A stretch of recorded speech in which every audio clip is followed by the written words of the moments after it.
Hi, Tony. It's been a really exciting first quarter. President Trump policies dominated the global investment agenda in the first quarter. What have we learned about his approach and how has the markets reacted? I think we've been learning a lot in the last couple of months. We started the year with a lot of evidence that global growth was looking really solid. We had significant interest rate cuts in the US and in Europe, stabilization policies in China, and Europe was rebounding. So really everything looked quite solid. And, we approached markets with the view that even though some of Trump's policies are a little bit problematic, that the overall growth looks solid enough to us that we didn't think it should slow down too much.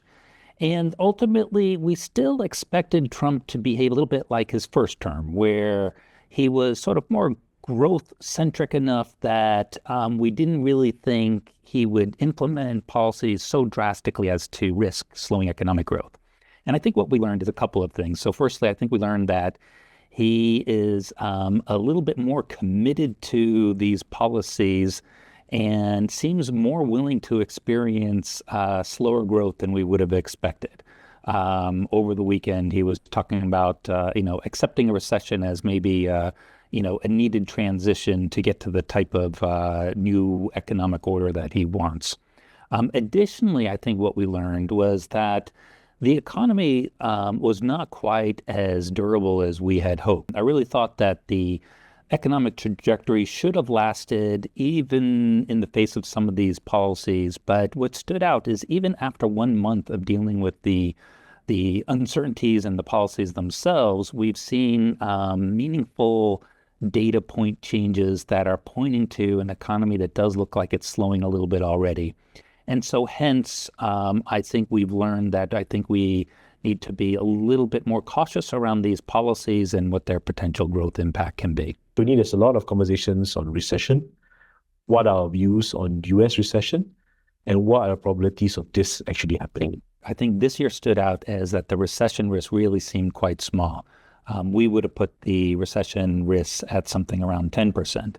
But uncertainties have increased enough, and we've seen some weakness in data that we would raise the likelihood of a recession, but not to a probability, to something of like around 30%. And our base case remains that we still would expect this year that we would get continued expansion and growth this year. But I think in our investment positioning, we're acknowledging that risks have increased somewhat compared to what we were thinking at the start of the year. Going to second quarter, what is UOBAM's house views on the US economy and the US equity markets? Okay, so I think we've updated our house view to try to account for these greater uncertainties. I think there's still a lot about the global macro environment that we like. We still see most of the regions that are having improving economic growth. We still see good earnings growth around the world. And this, leads us to favorable views around equities. And because inflation is somewhat under control, we think fixed income looks good. And it's not that we want to deviate away from those fundamental views that significantly, but what we would say is that the uncertainties are large enough now that we can't be too dismissive of them, that we need to realize that the risk to these growth assumptions are a little bit greater than what we thought at the start of the year. And so hence we have turned a little bit more cautious in our positioning. We have pulled back our overweight in equities to more of a neutral positioning, and we keep cash and fixed income and commodities as neutral also. And then also within our geographic weights, we are dialing back from what it was, a main overweight in U.S. equities to now we're leaning more towards Europe and Asia and China as being areas that look a little bit more solid and aren't quite struggling with all those U.S. uncertainties. What are your expectations around the U.S. interest rate cuts and bond yields? So our view that we've maintained for most of the last year is that the U.S. Fed it should be at a level of interest rates that are a little bit restrictive, but doesn't have to be like overly burdensome and very restrictive. This is because inflation has improved enough, but hasn't fully improved, and thus, if there's a long-term neutral rate that we estimate to be around 3.5%, we think they should be above that, and we call that roughly they should be getting to a level of about 4%. And currently they're a bit above that at a range of about 4.25 to 4.5. So over the next year, we've expected, 1 to 2 more rate cuts. Right now, the market is expecting more. Current pricing is that the market's expecting around 3.5 interest rate cuts, and that's partly because the market's getting concerned about growth and some of the leading indicators that have been weakening. But a last point I would just make is that we like the outlook for fixed income because the yields are good and credit quality is decent. Our point has been don't buy fixed income because you're expecting lots of rate cuts. Just buy fixed income because it's looking like quite a stable, fair returning asset class right now.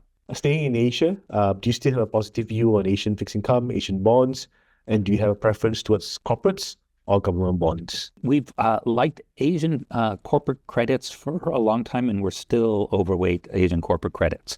And we've had these discussions that if we're getting a little bit more concerned about some of the slowdown risks, should we be backing off credits like we're reducing some of our equity levels? And our decision has been no, that what we see is a little bit of a slowdown in growth, a little bit of slowdown in corporate earnings, and that hurts equities a little bit. But for corporate credits, we don't really think we're anywhere close to expecting defaults or a recession that'll bankrupt companies. And therefore, the yield pickup that we're getting in credits in general and Asia credits in particular still looks attractive to us. So we continue to highlight that in our own portfolios and recommend it to clients. So let's move on to Asia. China equities performed well last quarter, but seesawed between tariffs and stimulus hopes. What is your second quarter outlook for Asian equities and China in particular? We were overweight Asia for most of last year, and by the second half of the year, that really started to work out for us. As we started this year, we were concerned about the trade conflicts that may be going on. And the history of 2017, 2018 was that Asia was held back, and Asia markets did underperform when those trade conflicts were going on. So we started the year, we brought Asia back down to neutral. But the reality is Asia's been doing well, and in particular, China's been doing well. And so as we start the second quarter, we're back to overweight Asia, and we're overweight China. And we like the growth trajectories that we're seeing. We like the stabilization policies that we've had from China.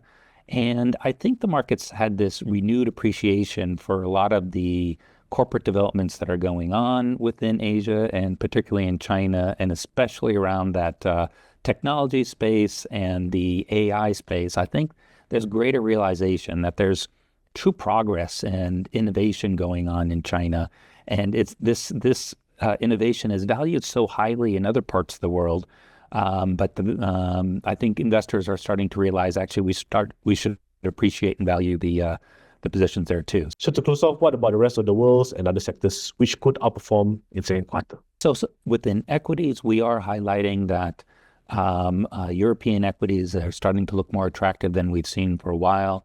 The European economy was very sluggish last year, and it looks like it's rebounding to a healthier level.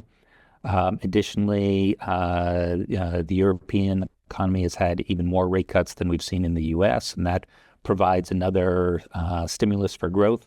And then lately, in the last week, we've even seen more fiscal stimulus directed towards defense spending and other that creates another driver there too. So I think while the U.S. has become more questionable, I think places like Europe and Asia in particular stand out as attractive areas.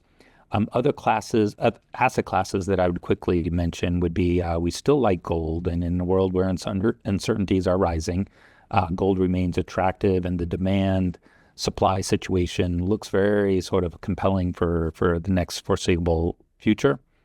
And then lastly, I guess just corporate credits in general, we still think provides a little bit of safety that balances off the volatility of your equities and still enough yield that we think makes it attractive. Thanks, Tony. Thanks, Shankar.